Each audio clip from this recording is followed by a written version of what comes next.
श्रीन्वनाथ भक्तिसार अध्याय 12.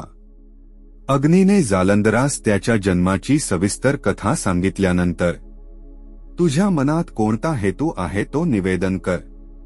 असे अग्नीचे भाषण ऐकून जालंधरनाथ म्हणाला की, तू सर्व जाणत आहेस, मी सांगितले पाहिजे असे नाही. तरी सांगतो ऐकावे. हा नरदेह प्राप्त झाला आहे, त्या अर्थी ह्याचे काही तरी सार्थक होईल असे कर. नाही तर जन्मास येऊन येऊन सारखेच असे मात्र होऊ देऊ नको. माझी कीर्ती त्रिभुवनात अखंड राहील व मी चिरंजीव होईन असे कर. असा जालंधराचा मानस पाहून अग्नीला परमानंद झाला व त्याने त्याची वाहवा केली. मग हा जालंधर सर्वापेक्षा प्रबल व्हावा म्हणून अग्नी त्यास घेऊन दत्तात्रेयाकडे गेला.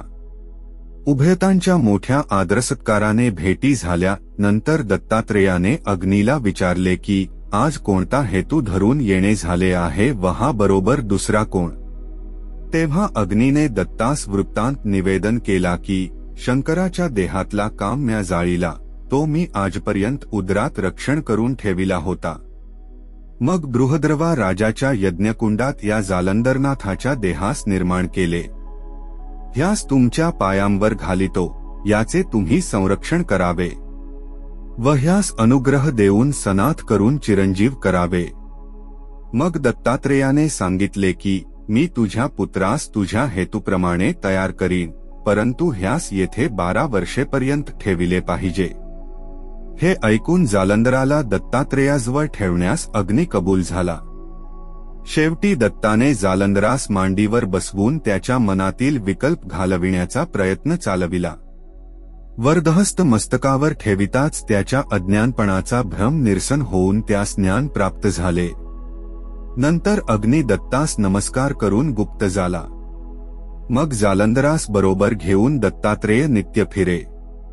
तो नित्य भागीरथीचे स्नान करून विश्वेश्वराचे दर्शन घेई व कोल्हापुरास भिक्षा मागून पांचाळेश्वर भोजन करी. असो अशी 12 वर्षे दत्त समागमात काढून नाना प्रकारच्या शस्त्रास्त्रविद्येत जालंधर निपुण झाला. तसाच तो सर्व वेद, शास्त्रे, पुराणे, व्याकरण वगैरे सर्व विद्यांमध्ये प्रवीण झाला.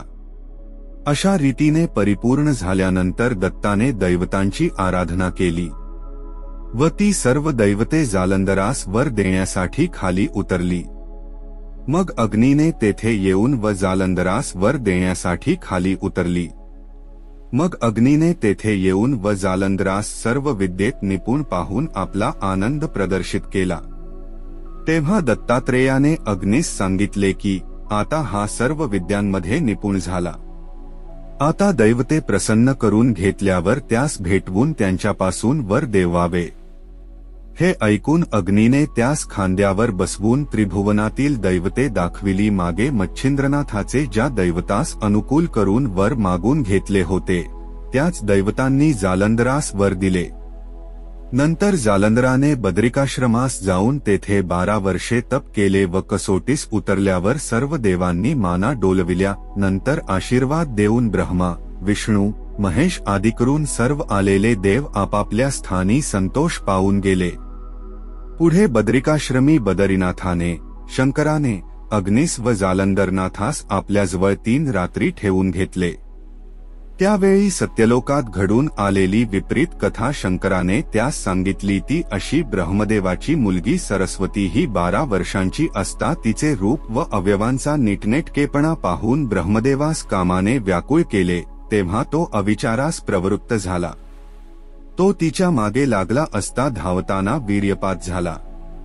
तेव्हा वाऱ्याच्या नेटासरसा वीर्यबिंदू हिमाचलाच्या वनात एक हत्ती होता त्याच्या कानात पडला. त्यात प्रबुद्धनारायणाने संचार केला. ह्या गोष्टीस युगेच्या युगे लोटली तरी तो हत्ती जिवंत होता. त्याच्या कानातून प्रबुद्धनारायणाचा अवतार जन्म होईल, त्यास जालंधराने आपला शिष्य करावा. कानापासून जन्म आहे म्हणून कानिफा असे त्याचे नाव पडेल, असे शंकराने सांगताच अग्नी म्हणाला, तुम्ही ही फारच चमत्कारिक गोष्ट सांगत आहात, पण तो हत्ती कोठे आहे हे दाखवून द्यावे. एरवी ही गोष्ट फार चांगली झाली की माझ्या मुलास एक पाठबळ झाले. ह्याप्रमाणे अग्नीने म्हटल्यानंतर जालंधर व अग्नी यास गजस्थान दाखविण्यासाठी शंकर हिमालयाच्या अरण्यात घेऊन गेले. तेथे एका पर्वतावर विशाळ हत्ती दिसला. तेव्हा शंकराने सांगितले की हा पर्वतासारखा बलाढ्य हत्ती आता मोठे रण माजविल, तर ह्यास आळवण्यासाठी कोणती युक्ती करावी. तेव्हा जालंधरने हिम्मत धरून म्हटले की महाराज, माझ्या मस्तकावर दत्तात्रेयाने आपला वरदहस्त ठेविला आहे, त्याचा चमत्कार आपण आता पाहाल. प्रयकाळचा काळही जेरीस येऊन उगीच बसेल, मग ह्या हत्तीचा काय हिशेब आहे. असे म्हणून त्याने झोळीतून चिमटीभर भस्म घेतले आणि मोहनीयस्त्राचा मंत्र म्हणून व स्पर्शास्त्र मंत्रून ते भस्म हत्तीवर टाकिले. तेव्हा एवढा मोठा बलाढ्य गज पण अगदी नर्म पडला. मग जालंधर त्याच्याजवळ एकटाच कानिफास आणाव्यास गेला. तो अगदी जवळ जाऊन हत्तीस म्हणाला की तुझ्यासारखा धैर्यवान कोणी नाही. तुझ्या कानात दिव्य रत्न निर्माण झाले आहे. आता हे समर्थ प्रबुद्ध नारायणा, तू हत्तीच्या कानात निर्माण झाला आहेस, म्हणून तुझे नाव कानिफा असे ठेविले आहे. आता सत्वर बाहेर ये. जालंधराचे वचन ऐकून कानिफा म्हणाला की महाराज गुणनिधे स्थिर असावे. मग हत्तीच्या कानाच्या भोकाशी येऊन कानिफाने जालंधरास नमस्कार केला. त्यावेळी ती 16 वर्षांची महातेजस्वी मूर्ती जालंधराने हाताचा आधार देऊन कानातून खाली जमिनीवर घेतली. मग त्यास खांद्यावर बसवून शंकरापाशी नेले व खाली उतरून शंकरास व अग्नीला नमस्कार कराव्यास सांगितले. हे ऐकून कानिफाने त्यास व जालंधरासही नमस्कार केला. तेव्हा कानिफास शंकराने प्रेमाने मांडीवर बसविले व त्याचे मुके घेतले. पुढे त्यास अनुग्रह देण्याकरिता जालंधराने शंकरास विनंती केली. अनुग्रह झाल्यावाचून अज्ञानपणाचा मोड व्हाव्याचा नाही असे मनात आणून शंकराने सुचविल्याप्रमाणे गुरुचे स्मरण करून जालंधरनाथाने कानिफाच्या मस्तकावर हात ठेवून कानात मंत्राचा उपदेश केला. तेणेकरून त्याचे अज्ञान तत्काळ नाहीसे झाले.